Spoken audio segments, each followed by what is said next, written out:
அனைவருக்கும் வணக்கம். கடந்த வாரம் மக்கள் நீதி மய்யம் கட்சியின் தலைவர் கமல்ஹாசன் அவர்கள் தமிழக வெற்றி கழகத்தின் தலைவர் தளபதி அவர்களை மறைமுகமாக ஒரு விமர்சனம் செஞ்சிருப்பார். இப்போது அண்ணன் கமல்ஹாசன் அவர்களை பற்றி தான் நம்ம பேச போகிறோம். அண்ணன் கமல்ஹாசன் அவர்கள் கட்சி தொடங்கி 8 ஆண்டுகள் தொடங்கிவிட்டது. இந்த 8 ஆண்டுகளில் நீங்கள் என்ன மக்களுக்காக, இந்த தமிழகத்துக்காகவும் இந்த தமிழக மண்ணுக்காக என்ன செய்திருக்கீர்கள்? ஏதாவது ஒன்று சொல்ல முடியுமா?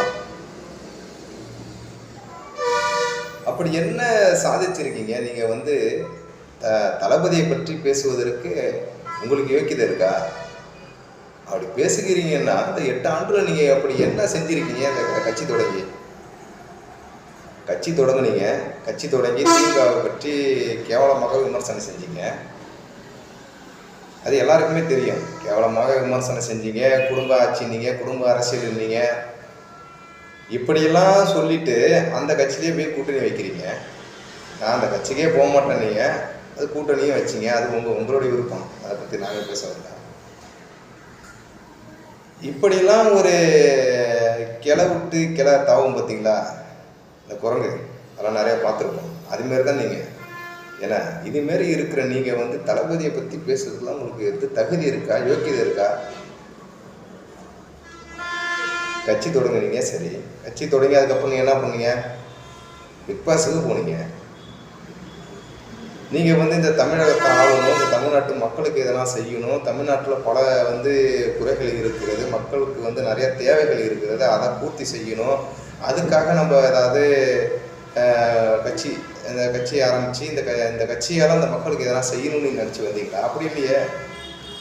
உங்கள் ஆதாயத்துக்காக கட்சியை தொடங்குனீங்க. கட்சியை தொடங்கி பிக் பாஸுக்கு போயிட்டீங்க. அங்கே தான் உங்கள் பழக்கமே போயிட்டுருக்கு. இதெல்லாம் ஒரு கட்சி தலைவர் பண்ணுற வேலையாது. இதுக்கெல்லாம் நீங்கள் தகுதியானவரா? தளபதியை பற்றி பேசுறதுக்கெல்லாம் உங்களுக்கு தகுதி இருக்கான்னு இதெல்லாம் வச்சு தான் சொல்கிறேன். பேசும்போதே சொல்கிறீங்க, நான் 20 ஆண்டுக்கு முன்னாடியே வந்திருந்தா நான் பெருசாக கிழிச்சிருப்பேன். என்னத்தை கிழிச்சிருப்பீங்க? 20 ஆண்டுக்கு முன்னாடியே அம்மை ஜெயலலிதா அம்மையார்கள் இந்த களத்தில் எவ்வளோ ஒரு உச்சத்தில் இருந்தாங்கன்னு எல்லாருக்குமே தெரியும்.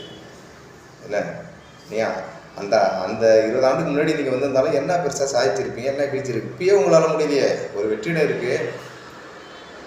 அப்படி வெற்றிடம் இருந்தும் அதனால் உங்களால் ஒன்றும் செய்ய முடியல. போய் திமுகவை கூட்டணி வச்சுக்கிட்டு ஒரு சீட்டுக்காக அங்கே போய் குழப்பம் நடத்திக்கிட்டு இருக்கீங்க. அதே கட்சியை கேவலமாக பேசிட்டு அங்கேயே போயிட்டு ஒரு சீட்டுக்காக குழப்பம் நடத்திக்கிட்டு இருக்கீங்க.